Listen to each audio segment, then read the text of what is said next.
Encore une humiliation pour Cristiano Ronaldo. C'est la troisième finale qu'il perd avec Al Nassr depuis son arrivée. Pour ceux qui ne le savent pas aujourd'hui, c'était la finale de Super Coupe d'Arabie Saoudite qui opposait Al Nassr de Cristiano Ronaldo et Al Ahly de Mahrez et Kessié. Tout avait bien commencé avec Cristiano Ronaldo qui a ouvert le score sur penalty. Et d'ailleurs, c'était son 100e but avec Al Nassr. Ce qui est drôle, c'est que son premier but avec Al Nassr à son arrivée était sur penalty. Et là, son 100e but, c'est sur penalty. Malgré la défaite, il devient quand même l'unique joueur à dépasser la barre des 100 buts dans 4 clubs différents. Avec le Real Madrid, c'est 451 buts marqués en 438 matchs. Manchester United, 145 buts en 346 matchs. À la Juventus, 101 buts marqués en 134 matchs. Et là, avec Al Nassr, c'est 100 buts en 113 matchs. C'est énorme. Malheureusement pour lui, juste après son penalty, Kessié a égalisé. Superbe but en plus de ça. Ensuite, c'était à Brozovic de marquer son but pour passer à 2 buts à 1 pour Al Nassr. Encore une fois dans la foulée, même pas 3 minutes après, Al Ahly a égalisé. Et c'est ainsi qu'ils partent au tir au but. Malheureusement pour CR7, Al Ahly remporte la mise sur penalty. Et s'il y a bien un nom qui revient aujourd'hui, les amis, c'est bien évidemment Mahrez. Avec ce trophée, il remporte tout simplement son 17e trophée de sa carrière. Et en plus, sur le penalty transformé par Cristiano Ronaldo, il y avait faute sur Mahrez. Malheureusement, l'arbitre n'a pas sifflé. C'est juste après ça qu'Al Nassr est monté en compte pour aller créer le penalty. Sur une passe en profondeur de Cristiano Ronaldo, son coéquipier se débat et ensuite il tire. Ça touche la main d'un joueur d'Al Ahly.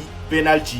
Et voilà, il s'est encore fait taper. Pour son premier match de Bundesliga, les amis, le Bayern Leverkusen d'Erik ten Hag se fait allumer 2 buts à 1 face à Hoffenheim. Et le pire, c'est que c'est chez eux. Et la première journée, ils sont déjà dans la merde. Actuellement, ils sont 13e. Après, j'ai envie de dire ça, c'est les conséquences de lorsque tu vends tous tes joueurs après une bonne saison. Ils ont vendu presque toute leur équipe première, même l'entraîneur. Après, comme vous le savez, chaque club a ses objectifs. Après avoir vendu tous leurs joueurs financièrement, ils sont mis bien. Lorient Wirtz est parti, Frimpong est parti, même Boniface, les amis qui restaient, lui aussi il est parti à l'AC Milan. Granit Xhaka, le boss du milieu, lui aussi il est parti à Sunderland. Il ne reste plus personne, voici leur équipe d'aujourd'hui. Dites-vous que là, c'est certains remplaçants de la saison dernière qui sont devenus titulaires. Parce que les seuls joueurs que je reconnais ici, c'est Tapsoba, Grimaldo, Andrich, Chic et un peu Nkapié, mais comme je vous l'ai dit, c'était des remplaçants. Le seul buteur du côté de Leverkusen aujourd'hui était Kwanza. Il a même rendu hommage à Diogo Jota en faisant sa célébration. Et vous savez c'est quoi le plus drôle? Dites-vous qu'Erik ten Hag, même en Manchester United, il avait perdu son premier match du championnat. Et là, il refait la même chose. Il a inscrit son but sur un magnifique coup de tête. Le gars, j'ai comme l'impression que depuis son histoire avec Cristiano Ronaldo, il a une poisse qui le poursuit. Parce que depuis lors, il n'y a plus rien qui va dans sa carrière. Déjà en phase de préparation, il s'est pris 5 buts à 0 face à Botafogo. Et à partir de là, j'ai compris que cette saison allait être dure pour lui. Après, j'ai envie de dire, ça sera pas une surprise lorsqu'on voit ça. Mais c'est quoi ce bordel? Moi qui pensais que Manchester City s'était retrouvé, je crois bien que j'ai trop vite parlé. 2 buts à 0 chez eux, les amis. Premier match chez toi, on te tabasse 2 buts à 0. Et le pire, c'est que même les nouvelles recrues qui ont impressionné lors du premier match ont floppé aujourd'hui. Ryan Cherki, par exemple, Pep Guardiola l'a fait confiance aujourd'hui en le mettant titulaire. Étant donné que le gars lors du premier match, il a fait une bonne entrée, là, Pep Guardiola l'a fait confiance. Sauf que malheureusement pour lui, il a floppé pour le plus grand plaisir de Phil Foden. Regardez-moi ses dents. Dites-vous que là, c'est lorsqu'il se prend le deuxième but, le gars il est là à sourire pendant que tout le monde est dégoûté. Anderson est dégoûté, Doku est dégoûté. Même Pep Guardiola regarde le sol et lui, il sourit. Et le pire, c'est qu'aujourd'hui, le score aurait pu être pire. Comme vous pouvez le voir à la 39e minute, le gardien de City est rentré avec un coup de genou d'un coup douce, mais il n'y a pas eu carton rouge. Et c'est ce même gardien là qui a foutu la merde sur le deuxième but de Tottenham. Le gars il reçoit le ballon dans la surface, il voit très bien qu'il y a 2 joueurs de Tottenham devant lui. Et non, ça lui dit rien. Il fait quand même la passe à son joueur qui est là, entouré de 3 joueurs de Tottenham. Bien évidemment que le gars se fait bousculer, il perd la balle. Et c'est ainsi que le gardien décide pour se rattraper. Et bah non, il se fait dribbler. Juste après ça, il y a Panila qui est venu pour enchaîner avec un tir. Comment c'est possible de faire ce genre d'erreur? Là, au moment où je vous parle, Tottenham est premier avec 6 points. Chelsea est deuxième. Sunderland qui vient tout juste de monter en première ligue, ils sont troisième.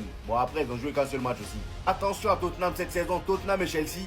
Victor Gyökeres vient de fermer des bouches. Il a ouvert son compteur de but aujourd'hui avec un doublé. Sur la célébration de son deuxième but, les amis, il a envoyé un message aux haters. Là, c'est son premier but. Face à 2 défenseurs de Leeds, il les traverse, il tire croisé, ça rentre. Et bien évidemment, la célébration qui va avec, voilà, tout le monde l'attendait. Et quand je dis tout le monde, même les supporters sont mis à le faire. Et pour son deuxième but à la dernière minute sur penalty, il a pris le temps de reproduire la moquerie qu'il subissait. Les supporters lui reprochaient de tout le temps placer ses cheveux sans marquer. Et aujourd'hui, il marque enfin, il fait un rappel. Et je rappelle que le premier but a été marqué par Timber, le deuxième but par Saka sur une passe décisive de Timber encore une fois. Aujourd'hui, il était en feu. Le troisième but de Gyökeres, c'est ce que vous avez vu tout à l'heure sur une passe décisive de Calafiori. Et le quatrième but, encore Timber sur une passe décisive de Calafiori. Ah oui, les défenseurs d'Arsenal cette saison, quand il faut marquer, ils reculent plus. Ils sont tous décisifs. Et à la 103e minute, les amis, on a eu l'entrée du crack Max Daumann à seulement 15 ans, les amis. Il vient tout simplement de rentrer dans l'histoire parce que là, aujourd'hui, grâce à son entrée, il devient le deuxième plus jeune joueur de l'histoire de Première Ligue. Et ce qui est fou, c'est que quand il rentre, il se limite pas seulement à jouer normalement, non. Il a créé un penalty. Voilà. Le gamin a de l'avenir. Ça fait maintenant plusieurs mois qu'on entend parler de lui, mais là, les amis, j'ai vu de quoi il est capable. Techniquement parlant, c'est trop fluide. Elle a la même catégorie que Lamine Yamal. Et pour terminer, les amis, c'est Victor Gyökeres qui s'est occupé de transformer le penalty. Score final, 5 buts à 0 face à Leeds. Comment on peut souffrir autant face à une équipe nouvellement promue? Le Paris FC a donné du fil à retordre à Marseille aujourd'hui grâce à cet homme. Tout avait pourtant bien commencé pour Marseille avec le penalty inscrit par Greenwood à la 17e minute. Et juste après, Aubameyang qui te lâche une retournette dans la surface pour le 2 buts à 0. À ce moment-là, on pensait tous que c'était terminé pour le Paris FC.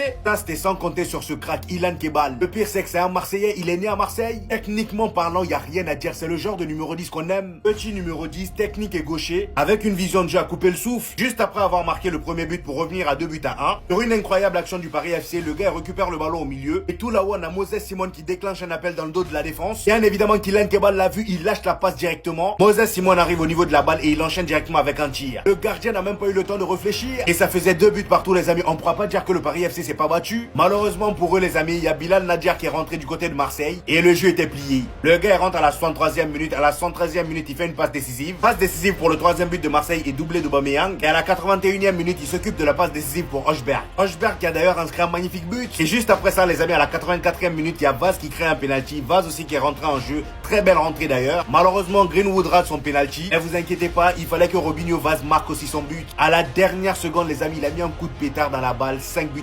Le Barça est en train de se faire surprendre. 2-0 à la mi-temps pour Levante malgré la domination totale du FC Barcelone. Là, on parle d'une équipe de Levante nouvellement promue en Liga et le Barça galère. Et le pire, c'est que c'est pas comme si le Barça se créait pas des occasions. Ils ont des occasions. C'est juste que devant, il y a un certain Ferran Torres qui fait un rappel de son ancienne version. Comment Pedri a pu lui faire une passe dans cet espace-là? Regardez le petit espace. Ferran Torres se retrouve là. Pedri lui lâche une passe sortie de nulle part. Le gars se retrouve face au cage. Il a allumé le poteau. Voilà, il n'a pas voulu mettre dedans. Sauf que Levante, quant à eux, ils jouent exactement comme l'Inter. Des contre-attaques sorties de nulle part dès qu'ils récupèrent le ballon. Allez, tiens. Et malheureusement pour la défense du FC Barcelone, ils se font avoir. Parce que comme à leur habitude, ils essaient de jouer très haut, mais quand tu presses pas, c'est compliqué. Levante ressort très facilement et c'est comme ça le premier but est venu. Et le pire, c'est que c'était sur une perte de balle de Lamine Yamal. Là, le joueur de Levante fait un centre à son coéquipier qui était tout à droite. Il enchaîne avec une passe à son coéquipier qui est juste devant la surface. Le gars contrôle le ballon. Il fait danser Cubarsi qui voit vraiment flou aujourd'hui. Et à but. C'est trop facile. Et juste après ça, malheureusement pour le FC Barcelone, il y a eu ce penalty de Baldé. Le joueur de Levante tire le ballon, ça vient toucher la main de Baldé qui n'était pas complètement coulée. Et Levante transforme le penalty, 2-0. Je sais pas comment le Barça va se débrouiller en deuxième mi-temps pour égaliser ça, mais en tout cas, je les regarde. Ce qui est sûr, c'est que ça m'étonnerait pas de les voir égaliser et même gagner ce match-là. Ils l'ont déjà fait à plusieurs reprises.